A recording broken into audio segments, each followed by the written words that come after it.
April 2026 నుంచి డబ్బు విషయంలో కొన్ని పెద్ద మార్పులు రాబోతున్నాయి. పన్నులు, బ్యాంకింగ్ ఇలా చాలా వాటిపై కొత్త రూల్స్ వస్తున్నాయి.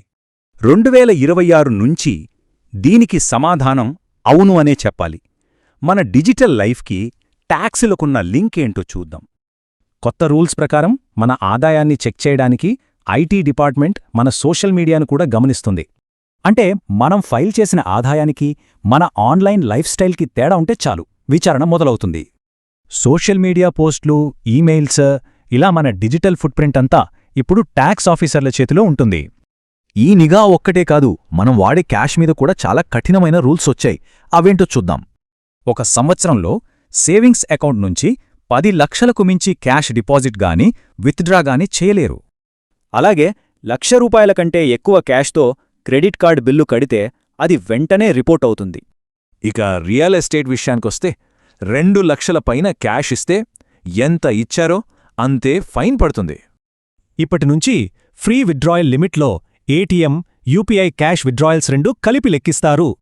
అయితే ఇవన్నీ రూల్సే కాదు, మనకోసం కొన్ని కొత్త రక్షణలు కూడా ఆర్బీఐ తీసుకొచ్చింది. అప్పు తీసుకున్న వాళ్లను రికవరీ ఏజెంట్లు వేధించకుండా ఆర్బీఐ చాలా స్ట్రిక్ట్ గైడ్లైన్స్ పెట్టింది. ఈ రూల్స్ మనకు రక్షణగా ఉంటాయి. ఏజెంట్లు హద్దుమీరితే వెంటనే కంప్లైంట్ చేయొచ్చు. ఒకవేళ ఎవరైనా డిజిటల్ ఫ్రాడ్ బారిన పడితే ఇప్పుడు ఆర్బీఐ వాళ్లకు పరిహారం కూడా ఇస్తుంది.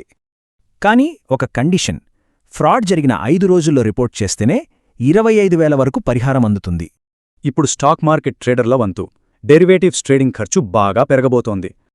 ఫ్యూచర్స్ ట్రేడింగ్పై వేసే ఎస్టీటీ అంటే సెక్యూరిటీస్ ట్రాన్సాక్షన్ ట్యాక్స్ ఏకంగా 150% పెరిగింది.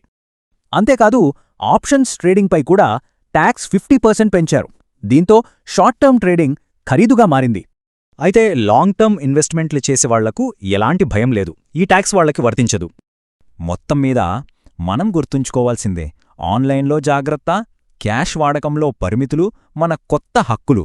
మన ఫైనాన్షియల్ ప్రపంచం చాలా పారదర్శకంగా మారుతోంది. మరి ఈ మార్పులకు మనం సిద్ధంగా ఉన్నామా?